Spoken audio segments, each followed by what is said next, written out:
नमस्कार विद्यार्थी मित्रांनो, ज्योत्स्ना पवार या YouTube चॅनलमध्ये आपल्या सर्वांचे मनापासून स्वागत आहे। आज आपण इयत्ता 12वीच्या वर्गाची जिओग्राफी या विषयाची 2024 या वर्षाची बोर्ड प्रश्नपत्रिका उत्तरांसहित अभ्यासणार आहोत। पहा विद्यार्थी मित्रांनो, जर तुम्हाला 12वीच्या वर्गाच्या 2022, 2023 आणि 2024 या वर्षांच्या इतर विषयांच्या प्रश्नपत्रिका अभ्यासायच्या असतील तर आपल्या डिस्क्रिप्शन बॉक्समध्ये इयत्ता 12वी प्रश्नपत्रिका प्लेलिस्ट देण्यात आलेली आहे। ती प्लेलिस्ट पहा आणि इतर विषयांच्या प्रश्नपत्रिकेचा देखील सराव करा। हा पेपर 15 मार्च 2024 रोजी झालेला आहे। एकूण 80 गुणांचा पेपर आहे आणि वेळ हा 3 तासाचा देण्यात आलेला आहे। पहा, त्या अगोदर काही सूचना दिलेल्या आहेत, त्या सूचना एकदा वाचून घ्यायच्या आहेत जेणेकरून पेपर कशा प्रकारे सोडवायचा आहे तुमच्या लक्षात येईल। ज्यावेळेस प्रश्नपत्रिका तुमच्या हातात मिळते तुम्ही व्यवस्थित सूचना वाचत नाही, त्यामुळे आता सूचना वाचून घ्यायच्या आहेत। प्रश्न पहिला, दिलेल्या सूचनेनुसार खालील उपघटक सोडवावेत। अ, साखळी पूर्ण करून उत्तरपत्रिकेत पुन्हा लिहा 5 गुणांसाठी। पहा, त्या ठिकाणी कॉलम दिलेले आहेत। अ, ब आणि क यांची साखळी आपल्याला पूर्ण करायची आहे। या साखळीसाठी आपण त्या ठिकाणी क्रमांक लिहून घेतलेले आहे। ग्राहोपयोगी वस्तू या ठिकाणी 1 क्रमांक लिहिलेला आहे, थेट वापरासाठी तयार। आणि पुन्हा या ठिकाणी 1 क्रमांक लिहिलेला आहे, औषधी उत्पादन। ग्राहोपयोगी वस्तू, थेट वापरासाठी तयार, औषधी उत्पादन। 2 आहे पनामा कालवा, त्याचा ई पर्याय येतो अटलांटिक महासागर आणि पॅसिफिक महासागर। 3 मैदाने, सुपीक प्रदेश, शेती व्यवसाय विकास। 4 अन्नसाखळी, परिसंस्था, परिस्थितिकीय संतुलन। 5 स्थलांतर, अल्पकालीन आणि क कॉलम मधील येते दीर्घकालीन। बघा, 1 क्रमांकाचा येतो पर्याय ग आणि नंतर म। दुसऱ्या क्रमांकाचा येतं ई आणि प। तिसऱ्या क्रमांकाचा येतं पर्याय फ आणि ओ। चौथ्या क्रमांकाचा येतं पर्याय ई आणि न। 5व्या क्रमांकाचा येतं पर्याय ह आणि र। तुम्हाला सहज समजायला पाहिजे म्हणून या ठिकाणी मी अशा पद्धतीने लिहिलेलं आहे। तुम्ही पूर्ण वाक्यात लिहायचं आहे, ग्राहोपयोगी वस्तू, थेट वापरासाठी तयार, औषधी उत्पादन। प्रश्न पहिल्यातील ब प्रश्न, बरोबर की चूक ते लिहा 5 गुणांसाठी। पहिले विधान, ग्रामीण भागातील भूमी उपयोजन हे नागरी भागातील भूमी उपयोजनापेक्षा वेगळे असते, बरोबर। दुसरे विधान, विस्तृत व्यापारी धान्य शेतीचा आकार लहान असतो, चूक। तिसरे विधान, लोहपोलाद उद्योग खनिजांवर आधारित असतात, बरोबर। चौथे विधान, द्विराष्ट्रीय आणि बहुराष्ट्रीय व्यापार हा आंतरराष्ट्रीय व्यापाराचा प्रमुख प्रकार आहे, बरोबर। 5वे विधान, अलीकडे नकाशे GISच्या प्रणालीच्या आधारे तयार करतात, बरोबर। प्रश्न पहिल्यातील क प्रश्न, अचूक पर्याय घटक निवडा व विधाने पुन्हा लिहा 5 गुणांसाठी। 1 स्थलांतराचे कारण, त्याचा अ पर्याय बरोबर आहे, नैसर्गिक आपत्ती। जो योग्य पर्याय आहे त्याला आपण टिक केलेली आहे, अंडरलाईन दिलेली आहे। तुम्ही योग्य पर्याय निवडून विधान पुन्हा लिहायचे आहे। 2 व्यापारी तत्वावरील लाकूडतोड, अ समशीतोष्ण सूचीपर्णी वने। तिसरे विधान, कृषीवर आधारित उद्योग ओळखा, त्याचा ब पर्याय बरोबर आहे, साखर उद्योग। चौथे विधान, कार्यात्मक प्रदेश, त्याचा ब पर्याय बरोबर आहे, दूरदर्शन प्रसारण केंद्राचे क्षेत्र।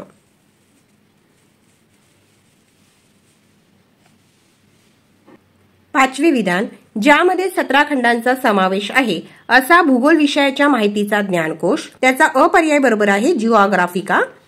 प्रश्न पहिल्यातील ड प्रश्न, पुढील चुकीचा घटक ओळखा 5 गुणांसाठी। 1 अक्षांशाशी थेट संबंध नसलेला प्राथमिक आर्थिक व्यवसाय, त्याचा क पर्याय आहे, खाणकाम। दुसरे विधान, खनिजावर आधारित उद्योग, त्याचा क पर्याय आहे, लोकरीचे कापड निर्मिती उद्योग। हा चुकीचा घटक आहे। तिसरे, प्रदेशाची वैशिष्ट्ये, त्याचा क पर्याय आहे, राजकीय पक्ष, हा चुकीचा घटक आहे। चौथे विधान, भूगोल अभ्यासकाची कौशल्ये, त्याचा ब पर्याय आहे, वन संवर्धन। भूगोल अभ्यासकाची कौशल्यामध्ये वन संवर्धन हा पर्याय येत नाही। 5वे विधान, प्राकृतिक भूगोलाच्या शाखा, त्याचा ड पर्याय आहे, लोकसंख्या भूगोल।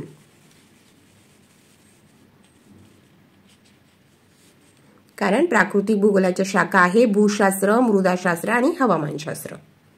प्रश्न दुसरा, खालील विधानांची भौगोलिक कारणे लिहा। एकूण 6 विधाने दिलेली आहेत। कोणत्याही 4 विधानांची कारणे लिहा, तुम्हाला लिहायची आहेत 12 गुणांसाठी, म्हणजे प्रत्येक प्रश्नाला या ठिकाणी 3 गुण मिळतील। पहिले विधान, लोकसंख्या वितरण असमान असते। या ठिकाणी उत्तर देण्यात आलेलं आहे। व्हिडिओ थांबवून उत्तर व्यवस्थित वाचून घ्यायचे आहे।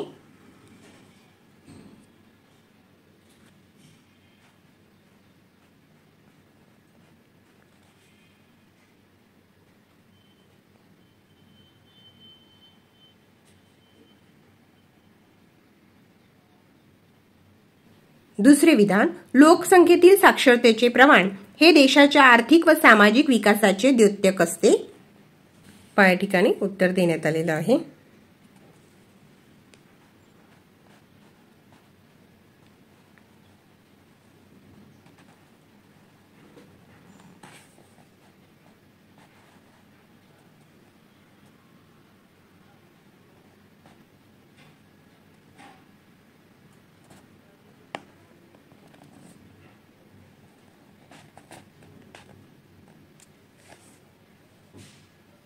तिसरे विधान, कॅनडामध्ये लाकूड तोडीचा विकास झाला आहे।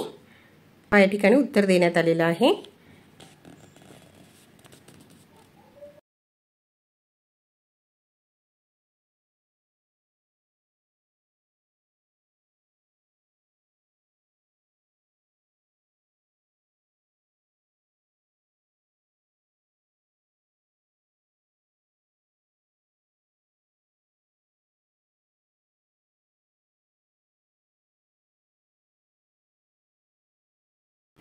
चौथे विधान, दक्षिण अमेरिकेतील उद्योगांच्या विकासाला अवरोध करणारे अनेक घटक आहेत। या ठिकाणी उत्तर देण्यात आलेलं आहे, कारण दक्षिण अमेरिकेचा बहुतांश भाग अमेझॉन नदीच्या विस्तृत खोऱ्याने व्यापला आहे। त्याचबरोबर खनिजांनी समृद्ध अशा चिली, पेरू या पश्चिम किनारी देशांमध्ये सपाट मैदानी प्रदेशाची कमतरता आहे। स्थानिक लोकसंख्याही कमी असल्यामुळे स्थानिक बाजारपेठ मर्यादित आहे। दक्षिण अमेरिकेतील बहुतांश देश हे आर्थिक व तांत्रिकदृष्ट्या पुरेसे विकसित नाही। या सर्व कारणांमुळे दक्षिण अमेरिकेत उद्योगांच्या विकासावर मर्यादा पडल्या आहेत। पाचवे विधान, तृतीयक आर्थिक क्रियामध्ये सेवा आणि विनिमय यांचा समावेश होतो। उत्तर, कारण तृतीयक व्यवसाय हे प्रामुख्याने प्राथमिक व द्वितीयक व्यवसायांना जोडण्याचे काम करतात। तसेच द्वितीयक व्यवसायाला पूरक असे कुशल मनुष्यबळ तयार करणे, एकत्रित राहणाऱ्या मानवी समूहाच्या सामाजिक, सांस्कृतिक, आर्थिक गरजा भागवणे हे देखील तृतीयक व्यवसाय करतात। म्हणूनच वाहतूक, दळणवळण, व्यापार, संदेशवहन अशा अनेक सामाजिक सेवांमध्ये तृतीयक व्यवसायांचा विस्तार वाढतो। थोडक्यात प्रत्येक व्यवसायाचा विस्तार प्रामुख्याने सेवा क्षेत्राशी संबंधित आहे। आणि 6वे विधान आहे, प्रादेशिक विकास हा प्राकृतिक रचनेवर अवलंबून असतो। उत्तर, प्रदेशाचे स्थान, तेथील हवामान, प्रदेशाची प्राकृतिक रचना, उंची, मृदा, पाण्याची उपलब्धता, समुद्राचे सानिध्य, नैसर्गिक बंदरांची शक्यता असे विविध प्राकृतिक घटक त्या प्रदेशाच्या प्रादेशिक विकासावर परिणाम करतात। सम व आल्हाददायक हवामान असणारा प्रदेश विकासात अग्रेसर असतो, तर तुलनेने विषम हवामानाचा प्रदेश विकासात मागे पडतो। सागर किनारी मैदाने, नद्यांची खोरी येथील मैदानी प्रदेश हे प्रदेश प्रादेशिक विकासात अग्रेसर असतात, तर पर्वतीय प्रदेश, वाळवंटी प्रदेश, घनदाट वनांचा प्रदेश हे प्रादेशिक विकासात मागे पडतात। प्रश्न तिसरा, खालील फरक स्पष्ट करा। कोणतेही 3 9 गुणांसाठी आहे, म्हणजे प्रत्येक प्रश्नाला या ठिकाणी 3 गुण मिळतील। एकूण 5 फरक स्पष्ट करा आहे। आपण 5ही फरक स्पष्ट करा अभ्यासणार आहोत। 1. देणारा प्रदेश आणि घेणारा प्रदेश। या ठिकाणी उत्तर देण्यात आलेलं आहे। ज्या प्रदेशातून लोक स्थलांतरित होतात त्या मूळ प्रदेशाला देणारा प्रदेश म्हणतात। मूळ प्रदेशातून लोक ज्या प्रदेशात स्थलांतरित होतात अशा प्रदेशाला घेणारा प्रदेश म्हणतात।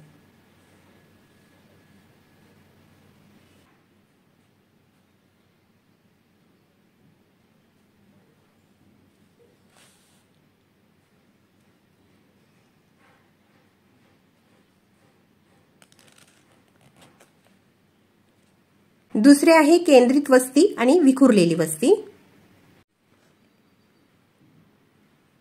या ठिकाणी उत्तर देण्यात आलेलं आहे।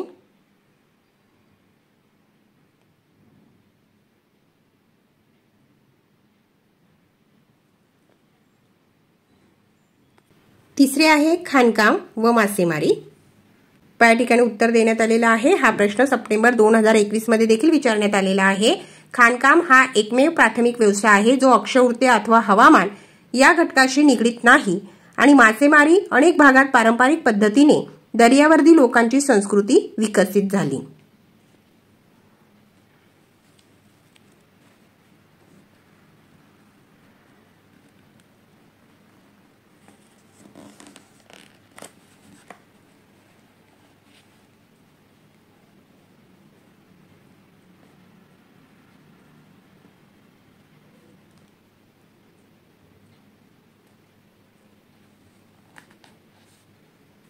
तिसरे आहे जलवाहतूक व हवाई वाहतूक।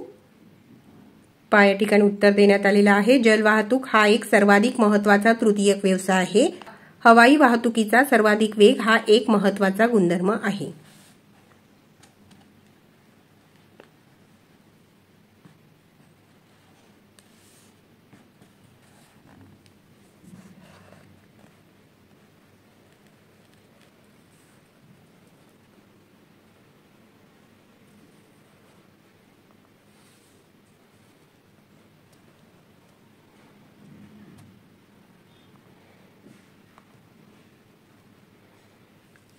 पाचवे प्राकृतिक प्रदेश व राजकीय प्रदेश।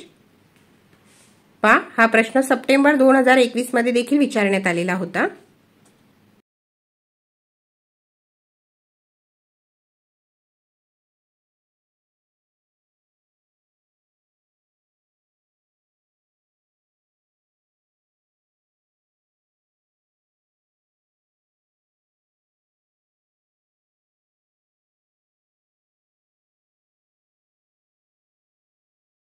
प्रश्न चौथा अ, दिलेल्या जगाच्या नकाशात पुढील माहिती भरा। एकूण 8 माहिती दिलेल्या आहेत। कोणत्याही 6 माहिती भरायच्या आहेत तुम्हाला 6 गुणांसाठी आणि त्या ठिकाणी सूची देखील आवश्यक आहे। जो नकाशा आहे तो तुम्हाला बोर्डामार्फत पुरवला जाईल। तुम्ही त्या ठिकाणी ही माहिती भरायची आहे आणि सूची तयार करायची आहे।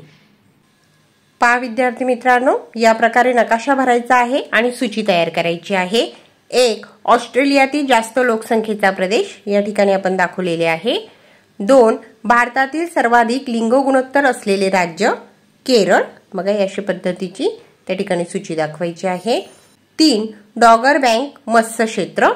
या ठिकाणी डॉगर बँक मत्स्य क्षेत्र दाखवण्यात आलेले आहे। 4. दक्षिण आफ्रिकेतील एक औद्योगिक प्रदेश किम्बर्ले या ठिकाणी आहे। 5. पंचमहासरोवराजवळील औद्योगिक प्रदेश या ठिकाणी आहे। 6. सागरी वाहतुकीत क्रांतिकारक बदल करणारा सुएझ कालवा या ठिकाणी सुएझ कालवा आहे। 7 आणि 8 नंबरची जी सूची आहे ती आपण इथे लिहिलेली आहे।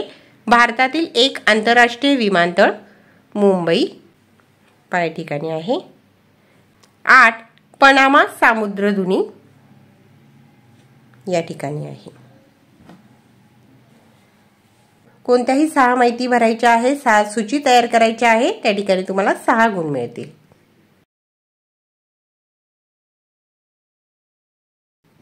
त्यानंतर प्रश्न चौथ्यातील ब प्रश्न, दिलेल्या आलेखाचे वाचन करून त्यावरील प्रश्नांची उत्तरे लिहा 5 गुणांसाठी।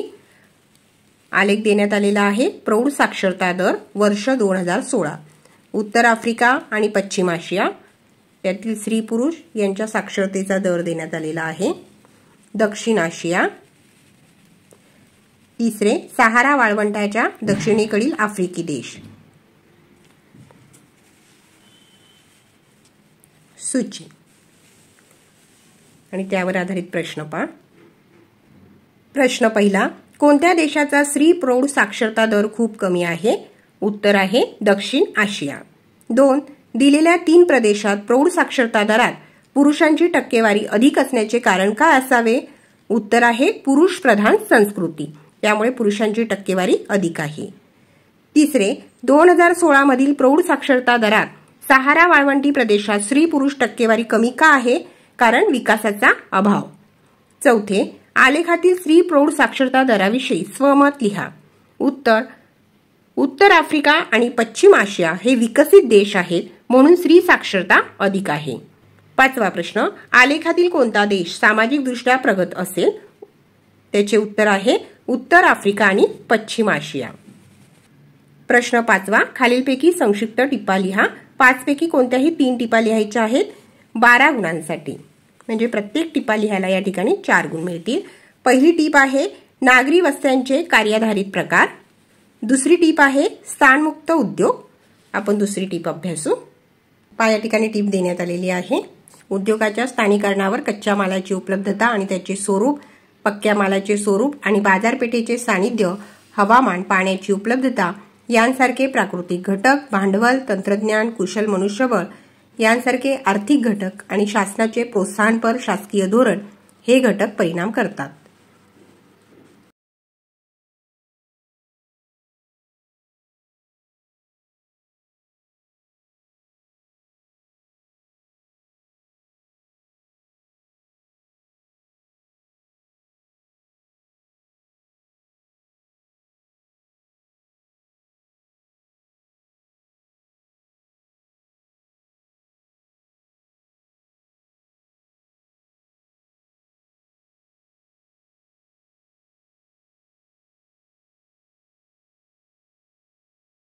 तिसरी टीप आहे व्यापारातील वाहतुकीची भूमिका।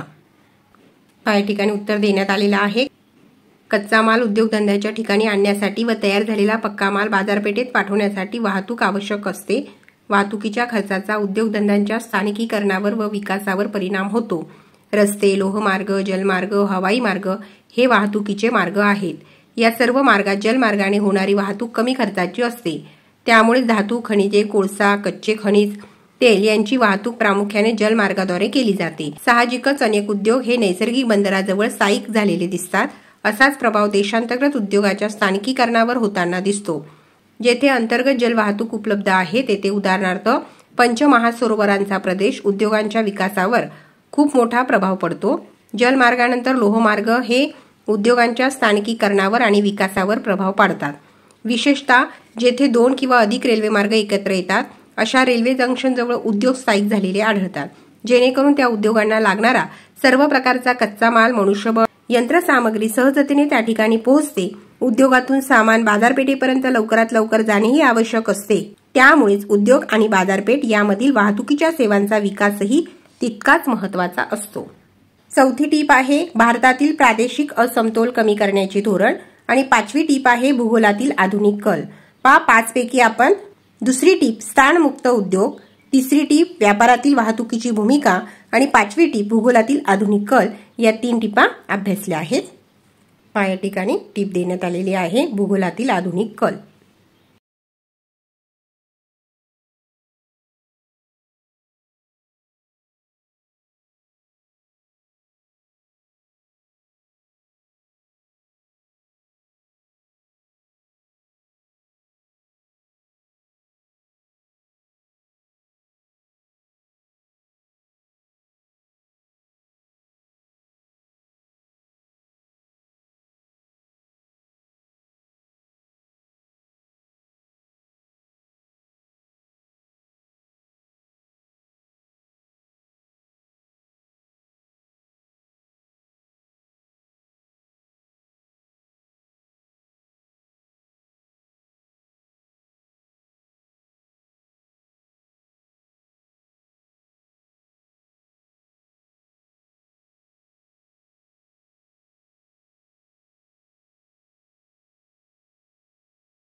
प्रश्न 6वा अ, खालील उताऱ्याचे वाचन करून प्रश्नांची उत्तरे लिहा 4 गुणांसाठी। उतारा व्यवस्थित वाचायचा आहे। उताऱ्यातच प्रश्नांची उत्तरे देण्यात आलेली आहे। त्या ठिकाणी आपण टीक देखील केलेली आहे। पहिल्या प्रश्नाचे उत्तर, दुसऱ्या प्रश्नाचे उत्तर,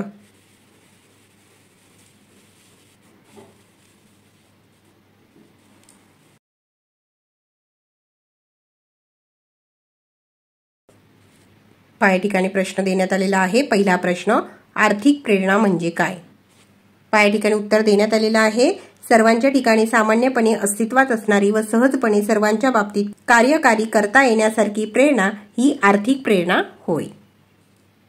दुसरा प्रश्न, भांडवलदाराचा उत्पादन वाढीसाठी कोणता उद्देश असतो? या ठिकाणी उत्तर देण्यात आलेलं आहे श्रमिक आणि भांडवलदार यांनी अधिक उत्साहाने काम करावे आणि उत्पादन वाढवावी या उद्देशाने ही प्रोत्साहने दिली जातात। हा उद्देश भांडवलदारांचा असतो। तिसरा प्रश्न, विशेष मोबदला का देण्यात येतो? उत्तर, नियुक्त काम ठरलेल्या वेळेपेक्षा आधी पूर्ण केले तर त्यासाठी विशेष मोबदला देण्यात येतो। आणि पुढे आहे चौथा प्रश्न, द्वितीयक व आर्थिक क्रियेतील कुशल आणि अकुशल कामगारात तुलना करा। आपण त्या ठिकाणीच उत्तर लिहिलेलं आहे। कुशल आणि अकुशल कामगारांमध्ये मुख्य फरक त्यांच्या कौशल्याच्या स्तरात असतो। एवढं जरी लिहिलं तरी 1 गुण मिळेल। किंवा त्यापुढे लिहा, कुशल कामगार विशिष्ट कौशल्यासह काम करतात त्यामुळे त्यांना उच्च मोबदला मिळतो। दुसरीकडे अकुशल कामगार साधारण कौशल्याने काम करतात, त्याचा मोबदला कमी असतो। प्रश्न 6व्यातील ब प्रश्न, आकृती काढून नावे द्या। 3 पैकी कोणत्याही 2 आकृती काढायच्या आहेत 4 गुणांसाठी। पहिली आकृती आहे अविकसित देशाचा लोकसंख्येचा मनोरा। दुसरी आकृती आहे रेषीय वस्ती। रेषीय वस्तीची आकृती पाहू। या ठिकाणी रेषीय वस्तीची आकृती देण्यात आलेली आहे। सप्टेंबर 2021 आणि मार्च 2022 मध्ये देखील हा प्रश्न विचारण्यात आलेला होता। आणि तिसरी आकृती आहे भूगोल अभ्यासकाची कौशल्ये। या ठिकाणी आकृती देण्यात आलेली आहे। निरीक्षण, नकाशा काढणे, विदा विवेचन, भूसर्वेक्षण, आधुनिक तंत्रज्ञान व उपकरणांच्या साहाय्याने विदाचे संकलन, सर्वेक्षण, छायाचित्रे, उपग्रहीय प्रतिमा इत्यादींद्वारे माहितीचे संकलन, विदाचे सुसंघटन, आलेख व नकाशांद्वारे विदाचे सादरीकरण, सांख्यिकीय पद्धतीद्वारे विदाचे विश्लेषण, अहवाल लेखन आणि निष्कर्ष सादरीकरण। प्रश्न 7वा, सविस्तर उत्तरे लिहा। 2 प्रश्न दिलेला आहे, कोणताही एक प्रश्न 8 गुणांसाठी लिहायचा आहे। पहिला प्रश्न, लोकसंख्येच्या वितरणावर परिणाम करणारे मानवी घटक स्पष्ट करा। आणि दुसरा प्रश्न आहे, सखोल उदरनिर्वाहक शेतीबद्दल सविस्तर माहिती लिहा। आपण दोन्ही प्रश्नांची उत्तरे अभ्यासणार आहोत। या ठिकाणी उत्तर देण्यात आलेलं आहे। उत्तर मी वाचत नाही, व्हिडिओ जास्त मोठा होईल। व्हिडिओ थांबून तुम्ही व्यवस्थित उत्तर वाचून घ्यायचे आहे।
आणि दुसरा प्रश्न होता, सखोल उदरनिर्वाहक शेतीबद्दल सविस्तर माहिती लिहा।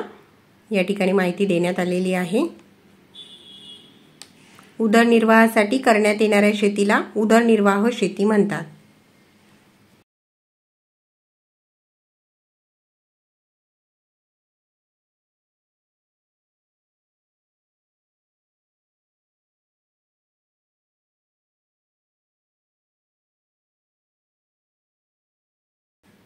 विद्यार्थी मित्रांनो, या ठिकाणी आपण इयत्ता 12वीच्या वर्गाची आर्ट्स या शाखेची भूगोल या विषयाची बोर्ड प्रश्नपत्रिका उत्तरांसहित अभ्यासली। व्हिडिओ आवडल्यास व्हिडिओला लाईक करा आणि चॅनलला सबस्क्राइब करून ठेवा, जेणेकरून यापुढचे जे नवनवीन शैक्षणिक व्हिडिओ मी YouTube वर टाकेन त्याचे नोटिफिकेशन अगोदर तुमच्यापर्यंत पोहोचेल।